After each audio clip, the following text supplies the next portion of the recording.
All right, board gaming enthusiasts, we've got some incoming mailbag here, responding to a couple of comments and questions, essentially summarizing Fritz, solo board gaming. What are you playing right now on your tabletop and why?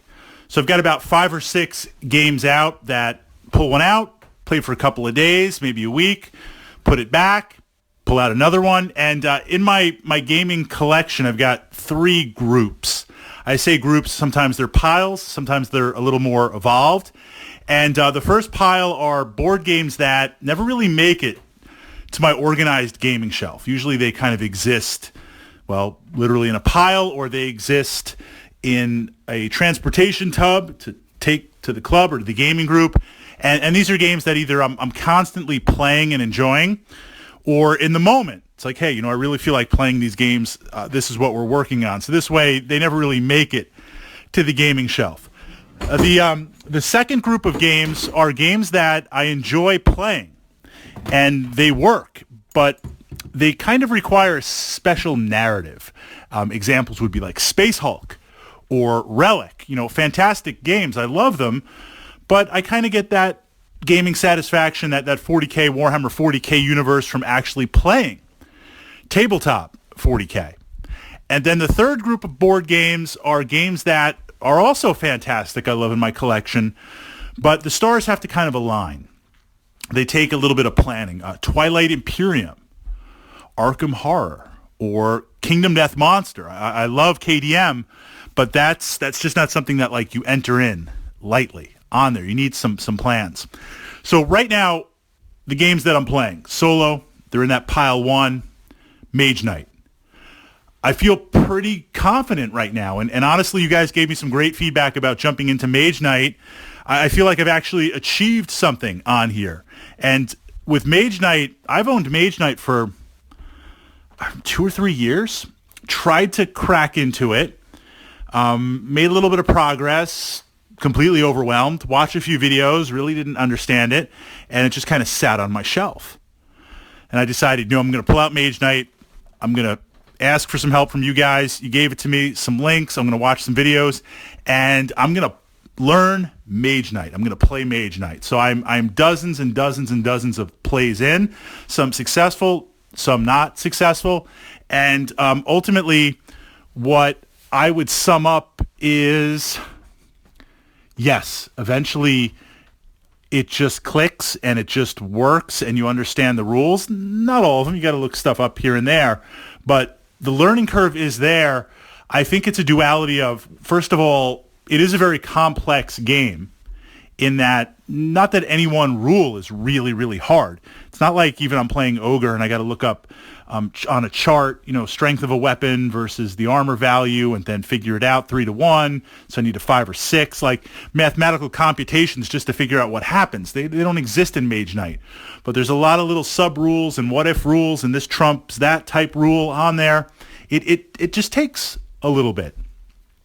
And also appreciating Mage Knight for the story that it tells. It has a lot of things that I like beyond theme. I like the idea that there's exploration involved and options. I like the idea that there's a timer on there from the solo perspective, meaning I need to make hard decisions and I need to make it happen, execute it. I don't just have like time to flip everything over and hit every encounter and level up and become super powerful. You become super powerful. I love that through your cards and through allies and through artifacts, you go from already pretty powerful to start. And literally real time in the game in a matter of days, super, super powerful on there. It works. It's solid. I'm having a blast playing it on there. So while Mage Knight's happening, Magic Realm. And we're going to get to Magic Realm, but I still have quite a ways to go, but I say that in an amazing way, and I'm really enjoying it. I was fortunate enough to be gifted a flawless copy of Magic Realm. And this is something that I've wanted to play forever, but I didn't know anybody that had the game. Finding it and sourcing it on secondary sources is challenging because the components, there's a lot of tokens, and if some are missing, what do you do this, that? You could print up a copy. I did that with Barbarian prints, which I really enjoy. But Magic Realm's pretty intense on there. So it was one of those dreams that like one day, maybe Magic Realm. And then the gods decided, hey, here's a copy of Magic Realm. And I'm blown away with the complexity, with the possibilities, and what has amazed me just trying to play through some semblance of figuring it out on there and having a blast doing that before I even started to play it. The engine underneath that powers it it's literally like a living world on there. I have to say, the hype about it being the closest to a living Dungeons and Dragons fantasy type Magic Realm, absolutely. And that's with me like questioning everything and trying to figure out what's going on. Like the scope of it is, wow. I mean, this is quite an experience. So eventually, maybe in another couple of weeks, because I'm putting in a lot of time on there, we'll start pushing out some Magic Realm thoughts. We'll start pushing out some ideas on there. But I'm having a blast, and I haven't even really started to play the game yet. I mean, that's just awesome. So we're doing Magic Realm. Zombicide, Invader. I was excited about Invader, the Kickstarter. I think it finally arrived sometime in July or August, somewhere in there. Been playing it nonstop with the group. Been playing it nonstop solo. I've always been a big fan of the Zombicide franchise. I loved Black Plague. I would say before Invader, that's the setting I preferred. You know, sword and sorcery, hack and slash, some magic items, a really great game. But now I've got a sci-fi type game, and we've got the Zombicide rules that have been really, really refined. They are the most refined rule set, but you'd expect that. It's not fair to compare Zombicide Modern to Invader because it's an evolution of a game. The miniatures are fantastic. It's just been it's been a lot of fun. A lot of light fun playing it and just working through the scenarios. And it feels like, for me with Zombicide Invader, from a solo perspective of why it works. Okay, you like the theme, that's yes or no. The setup, the miniatures, you know, you like that too. But even if you liked everything, that's not enough to go on the game. It's not so much the experience I have with the Zombicide engine.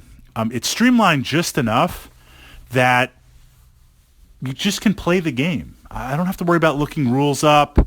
Some crazy stuff happens here and there, but it's just light enough that it like runs itself, the game mechanics, but there's enough complexity and randomness where you really kind of need to decide, like, wow, what the heck's going on? What am I going to do here? So having a blast playing that. I was going to say back to Runebound 3rd Edition, but I never really left Runebound 3rd Edition. I had 2nd Edition. I still enjoy 2nd Edition. I made the jump to 3rd a while ago. But if I look at my plays, because I do keep track of that stuff, if I look at my plays, Runebound 3rd Edition constantly hits the table for solo because there's a lot of pieces of it that work from a solo perspective. And I've pushed those thoughts up to my blog a lot more, but some of the things that work are, I enjoy the movement mechanic and the combat mechanic. The movement mechanic has these custom terrain dice. I'm simplifying it a little bit, obviously. You roll the dice, and based on the terrain that pops up, that's how many spaces your character can move into that terrain. And of course, there's ways to manipulate the dice and add more dice or remove dice. So it's like a little mini puzzle every time you play. You roll these dice, and now you got to make a decision like, okay, I've got enough to go into the mountains because there's a dungeon in there that I'm going to explore and get that quest reward. But generally speaking, it's hard to move in the mountains. You know, the facing on is a mountain die space is only 1 in 6, and I'm rolling 4 dice. So if I go into these mountains now because I got a lucky roll, am I going to be able to get another roll and make it out of the mountains, or is it going to eat up 2 turns? Like, there's a lot of little mini decisions in there in the moment. I like the combat. I love the combat. You have these tokens that have attack values, defense values, magic property values. When you buy a magic item, you physically get the token with the picture of that item, and you add it to your collection, and you cast these tokens out on the table. Is it slower than rolling dice? Yeah. But I'm playing solo, so it doesn't really matter on there. It was it was an initiative. It was innovative for Fantasy Flight to do that. Much like Warhammer Fantasy Roleplay with the custom dice that really polarized that community when Fantasy Flight released that. I don't think you're going to see another POG-based combat game out there from Fantasy Flight. But that's okay, because we've got Runebound 3rd Edition. I like that it has a mission. So you're going to kill the Dragon Lord, you're going to kill the Necromancer, you're going to kill the Spider Queen.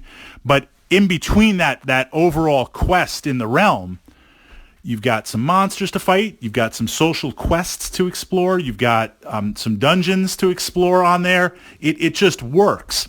And the last piece from Solo is it has a timer. So you get X number of turns, then the second timer space starts on there, and then you work through there, and then when the timer's out, when you've got those set number of turns, the boss monster activates, and you got to deal with it, or the lieutenant, or the final encounter, the apocalypse, whatever it's going to be. So from that Solo perspective, I know the game is going to end at some point, and I've got to make some optimized moves along the way, and I need to really, really decide what we're going to do. And the game plays fantastic with a group, too. It runs fast. It's a cooperative type game. It's solid. It's good. It's one of the most played games in my collection on there. Pathfinder the Adventure Card Game 2nd Edition. That's kind of a last mention because I've played it. I started to jump into it. Really just to see. I've been a big fan of the Adventure Card Series game. And what I wanted to know was primarily the differences and how does it play. Played couple of the first couple of quests with some different characters on there. Had a blast. Love it. Love the system for what it does. Very enthusiastic about it. It's a role-playing card-based game. And the 2nd edition is much better. But you would expect that. But I'm putting hold on that purposely. I'm purposely putting that on hold because I want to play it with a group. I want to share that story. It's like time stories. I want to share that first time through with a group. I don't want to play through the quests ahead of time on there. I want to experience that all together. But that's that's hard. I'm literally trying to hold back and resist myself with that. The last Solo game. This is in that pile 1 on there. Massive Darkness. There's a couple of things I really like about it. There's a couple of things that are a little challenging on it. Maybe not the most streamlined or a little buggy in how they work from a mechanical perspective, but it's a fun game, and it's an amazing dungeon crawling game, and I love dungeon crawling games. And more, Massive Darkness kind of grows on you for that. And I've pushed up a lot of Massive Darkness vlogs and videos that you can check out. But essentially, what I love about it is you go in as a level nothing hero, and through the course of exploring the dungeon, you power up really fast. You blast through a lot of minions and boss monsters. You get lots of loot on there. The missions are actually pretty good. And I like the idea that not only is there these minions to fight that overwhelm you, lots and lots of minions, the wandering monsters, the boss monster, pull from a pool of a bunch of models. And that's pretty cool. It feels like a living dungeon. Where things are a little critical is the skill tree of leveling up. So the idea is, unlike in other games where you might gain more powers, as you get experience at the end of the phase, you spend that experience to gain a skill tree, some more hit points, some double damage, and the dice, of course, are hit or miss, but the dice are also have these stars and gems on them, and if you get 2 stars, then you can activate this power in the skill tree. If you get a gem, you can combine it with the magic item gem and activate this power. It works solo because you roll the dice, so I'm going to run into those bunch of angry dwarfs in there, put them to the sword. So I run in, I roll some dice, and I get a bunch of attacks and some gems and a couple of star symbols on there. And now I have to pause and look at my character sheet, say, okay, I can activate this ability here, which will activate in my magic item here, cause this much damage. You have to think about it a little bit. it slows the game down ever so slightly on there, which again is fine for solo. I mean, it's not as bad as I'm making it sound, if that. But once you start adding in like 4 players or 5 players, that slowdown is sometimes unacceptable, especially at the higher levels where, you're God mode on there. But in terms of a dungeon crawler, and miniatures look fantastic, and roaming monsters and good missions on there, it works. It's solid. So right now, as of, what is this, December, I don't know, middle of December, end of December, moving into the new year, 2019, that's where I'm rolling, and that's what I'm doing solo.